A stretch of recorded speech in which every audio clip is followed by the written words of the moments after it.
How to disinfect a wound. Essential steps for safe healing. Hello, everyone. Welcome to our channel, where we dive into the English language and unravel its many mysteries. Today, we're tackling a practical and highly important topic: how to disinfect a wound. Whether it's a minor cut or a more serious injury, understanding how to properly clean and care for a wound is crucial for preventing infections and promoting healing.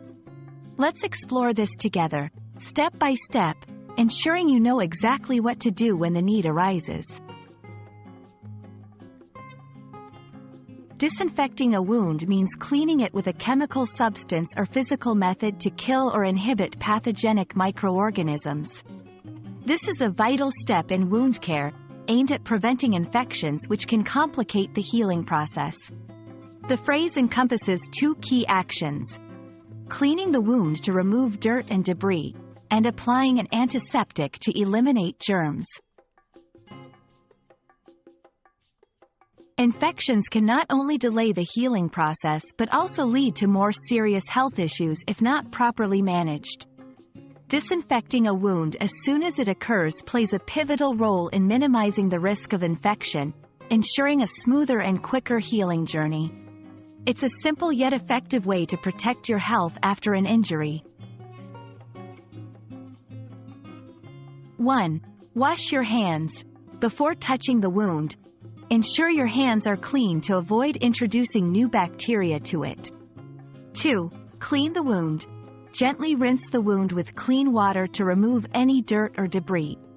Avoid using soap directly on the wound as it can cause irritation. 3. Apply antiseptic. Use a cotton pad or a clean cloth soaked in antiseptic solution, like hydrogen peroxide or iodine, to dab gently on and around the wound. This kills harmful bacteria that can cause infection. 4. Cover the wound. After disinfecting, cover the wound with a sterile bandage or gauze to protect it from further contamination and to promote healing. Avoid using alcohol or strong antiseptics directly on the wound, as they can damage tissue and delay healing. Do not close the wound too tightly with a bandage, as this can restrict blood flow and slow down the healing process. Refrain from constantly checking or touching the wound, which can reintroduce bacteria and increase the risk of infection. We hope this guide helps you understand the critical importance of disinfecting wounds and how to do it correctly. Remember, taking the right steps early on can significantly reduce the risk of infection and ensure a faster, safer healing process. Thank you for watching, and stay safe. If you found this information useful, please consider subscribing to our channel for more helpful English language learning content. See you in the next video.